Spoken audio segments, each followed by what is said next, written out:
Hello, this is the fourth video in the five-part series to talk about the Unit 2 test review for statistics. We are going to be looking at the central limit theorem, which is on your formula sheet.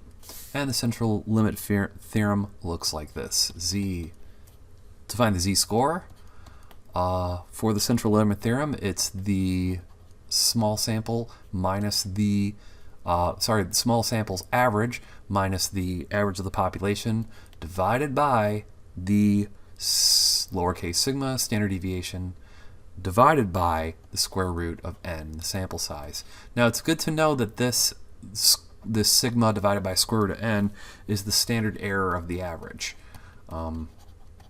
This is fodder for your multiple choice true false part, that you should know that the standard error of the average is the lowercase sigma divided by square root of n, which is also on your formula sheet of the mean. And the big thing is to know when you use the central limit theorem, which is this, and when to find the z-score, which is this. So these two formulas look pretty close, but the differences here is in the x. Like this is for an average sample of a small group, and this would be looking at one target value. So basically the central limit theorem is when you're looking at a group or a group average, and the z-score is when you're looking at an individual. And that's really oversimplifying it here, but that is a good key to kind of delineate between the two, because we're now going to move to this information on weddings that we covered earlier in our notes. It says here on average U.S. couples spend $26,542 in their weddings. So that's an average right there. There's our mu. All right, whoops, there's our mu. Let's have the pen right now one more time. There we go. With a standard deviation of $6,636. So it says find the probability that a sample of 50 people will spend below $27,000. Well, so we're looking at more than one person, so this is our central limit theorem. So this is going to be using the formula of the x bar minus mu divided by the standard deviation divided by the square root of the sample size, which in this case would be n. But let's now put all the numbers in play. This is the average of that group is 27,000 minus the average of our entire population. Divided by, and again, when you use your technology on this, make sure you use parentheses. In fact, I'm going to show you, oops, that's a 3. I'm going to show you that you would use the parenthesis and then the division sign like that, then the square root of 50, and then close that off. If you do so correctly, you will get an answer of 0.49. Now again, this is not a percentage, this is a z-score. So please be aware that this is not 49% of the population. It has to, and logically speaking, these are people, a group of people who have an average higher than the norm, so this is going to be more than 50% of the population. So you're going to look up the 0.49 on the z-chart, and you get a 4-digit number of 0.6879, or 68.8% of the population. You can say in that sample of 50 people will spend below $27,000. Now, if you want a random person, just one person, this is just going to be our z formula of x minus mu divided by the standard deviation. So this is going to be 20,000 minus $26,542 over our, in this case, just the standard deviation, $6,636. If you compute that, you get an answer of negative 0.99, which is really close to negative 1. But here's the thing. This is not negative 99%. We have to look at the percentage, and what that is going to give us is 0.1611. Now, before you start to say that, hey, this is 16.11%, we wanted the probability that a random person will spend more than $20,000 or above $20,000.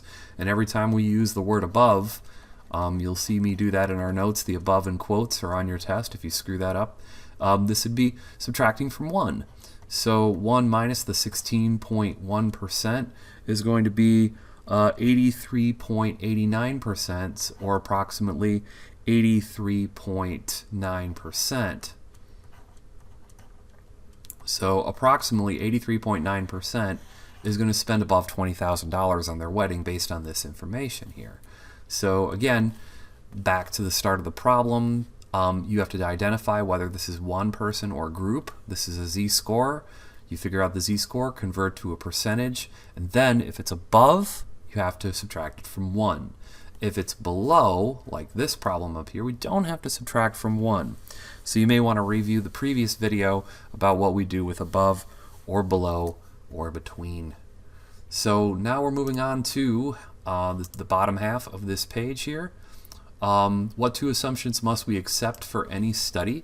We definitely need to accept that this is a random sample. We're not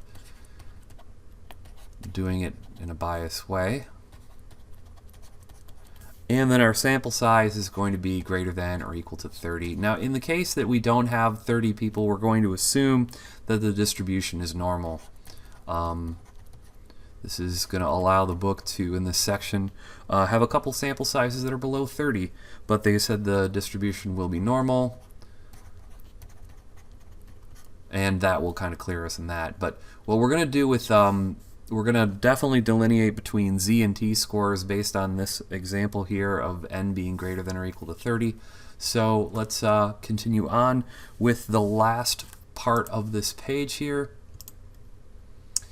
Finding confidence intervals, and what's really important about this is I really have to teach you about looking at this table here and looking at things on your z-chart, because man, for these confidence intervals are two-tail, which means that they have, you know, a give or take, a high and low, and that means we need to think about what it means to have alpha and alpha divided by 2.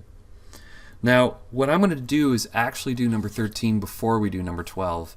In fact, I'll have these probably stacked in a different order because this is really the crucial part. Alpha is another way of saying error, and alpha is a sideways, looks like a sideways fish. It's the Greek letter alpha, and alpha divided by 2 is the sideways fish with a little division of 2. Now, what this gives us here is the alpha is the error, and that's, you know, again, this is kind of simplifying things, but we want to try to kind of put things error, E-R-R-O-R. Yeah, we kind of want to put things in, you know, since it's really close to the test, we want to just kind of give you a way to kind of think of some things. So the alpha is the error. Wow, that looks terrible. Here we go. Let's try that again. And so let's do this here. If we are 90% confident, then our alpha is 10%. That means we have an error possibility of 10%, or with the alpha divided by 2 is going to be 5%. 95%, our alpha is going to be 5%, and our alpha divided by 2 is going to be 2.5%. Our alpha here is going to be 1%, and our alpha divided by 2 is going to be 0.5%. These three percentages, the 90, the 95, and the 99, are going to be ones that you see over and over and over again in the next unit as we look at reading studies and reading hypotheses, tests, and evaluating whether the null hypothesis should be rejected or not. But here's an oddball one. What do we do if we have one of those, not three? Well, you know, your alpha is, you know, the complement of your confidence. So the complement of confidence is 15% error, and dividing that by 2 is going to give us 7.5%. So now it becomes incredibly important as we look at these alphas and these alpha divided by 2s, when we find the confidence interval percentages for the z table here. Like if we are 90% sure our alpha is 10%, but since these are two-tail confidence intervals, we have to look at this percentage, 5%. So, I mean, one of the common mistakes people make is they look up 90% on their z-chart and they get their z-score. But guys, that is not the right one. For a two-tail confidence interval, we need to find the z-score of alpha divided by 2 at that 90% level. So we don't look up 90%, we look up 95%. So we look this up on the chart, and the number that's closest to that is the z-score of 1.65. Now, in the case there's a tie between like 1.64 and 1.65, we're going to go to the one that's furthest, like the one that's furthest away from 0. So, you know, positive or negative 1.65. Because the 9500 had a 9545 and a 9505, and we got to take the 1.65 instead of 1.64. And if you're using your graphing calculator to get these z-scores, then I'm not going to give you the full credit, because you should be doing this on paper, thinking about it, rather than letting some technology let you think about it. So this 95% here is the z of alpha divided by 2. We're going to find this, but you're not going to look up 95%. You're going to look up the 9750. So look that up, and the number that's closest to that 0.9750 is 1.96. Here we're going to be looking up 0.9950, not 9900. We're looking up our alpha divided by 2. So our z alpha divided by 2 for this problem is going to be 2.58, which is nice because it lands there. And then finally for the 85%, this is where we have to kind of go a little bit off our normal 90, 95, 99%. And we will look up 92.5, because we're looking at 7.5% away from 100.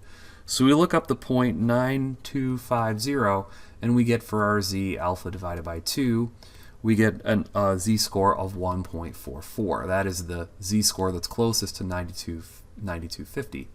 Now, I have had students say, but instead of looking up, 95%, could I look up 5%? Could I look up 0.0500? And I said, yeah, you could look that up. It's going to give you a negative. And please understand that these z-scores, if you put them in a confidence interval, they're going to be plus or minus anyway. As you look at the confidence interval formula, it is plus or minus z alpha divided by 2. So you could look up, instead of 9750, you could look up 0.250. You could look up 0.0050. You could look up 0.0750. And it would just give you the negative values of these. I have also had students put plus minus besides these, because in the formula on the test, and in your homework, it's always plus or minus that z-score. Well, this definitely is probably going to bring up some questions, so please, send those questions to me in email through the Kellogg Community College Moodle email, or actually just directly to the KCC email using your KCC account, and I can try to answer these questions about these. But this is a big part of your test. So when you're given the percentage, find the alpha divided by 2, and then look that number up to get the z-score for alpha divided by 2. And always choose the number that's furthest away from 0, so 1.65 instead of 1.64, and so forth. So thank you for watching the fourth in part of a 5-part video series to talk about the review for Unit 2. Thank you.